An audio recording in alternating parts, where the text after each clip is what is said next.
স্বামী যদি স্ত্রীকে ভালোবাসে তাহলে 4টা প্রতিদান পাবে। এর মধ্যে নাম্বার 1, 1 নাম্বার হচ্ছে তার সংসারের মধ্যে শয়তান প্রবেশ করতে পারে না।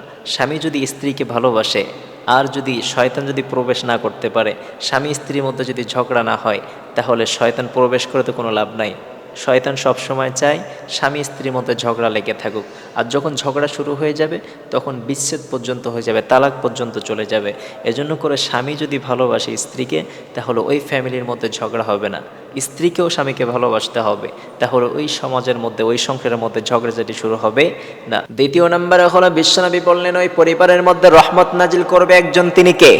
কোন স্বামী এবং স্ত্রী যদি একে অপরকে ভালোবাসে, একে অপরকে মহব্বত করে, কোন স্বামী যদি স্ত্রীকে মহব্বত করে, বিশ্বনবী বললেন যতক্ষণ পর্যন্ত মহব্বত করবে, স্বামী যদি স্ত্রীর হাত ধরে যদি হাসাহাসি করে, রাব্বুল আলামিন তার পরিবারের ওপর রহমত নাজিল করতে থাকে, তার সগীরা গুনাহগুলো মাফ হয়ে যায় এবং তার আমলনামায় সওয়াব লিখতে থাকে।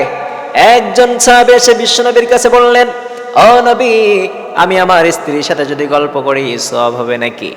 বিশ্বনবী বললেন, তুমি যদি তোমার স্ত্রীর সাথে না গল্প করে অন্যের সাথে গল্প করে তাহলে গুনাহ হবে নাকি?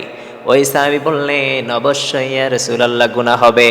বিশ্বনবী বললেন, অপর স্ত্রীর সাথে যদি গল্প করার কারণে গুনাহ হয়, বিশ্বনবী বললেন নিজের স্ত্রীর সাথে যদি গল্প করো, রাব্বুল আলামিন তোমার আমলনামায় গুনাহ ঝরাতে থাকবে এবং সওয়াব লিখে দিতে থাকবে।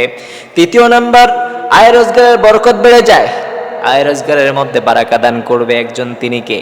চতুর্থ নম্বরে হলো স্বামী যদি স্ত্রীকে ভালোবাসে, শ্বশুর শাশুড়ির আপ্যায়ন থেকে বঞ্চিত হবে নাকি? শ্বশুর শাশুড়ি সবসময় চায় আমার মেয়েটাকে ভালো রাখুক, আমার মেয়ের সাথে ভালো ব্যবহার করুক।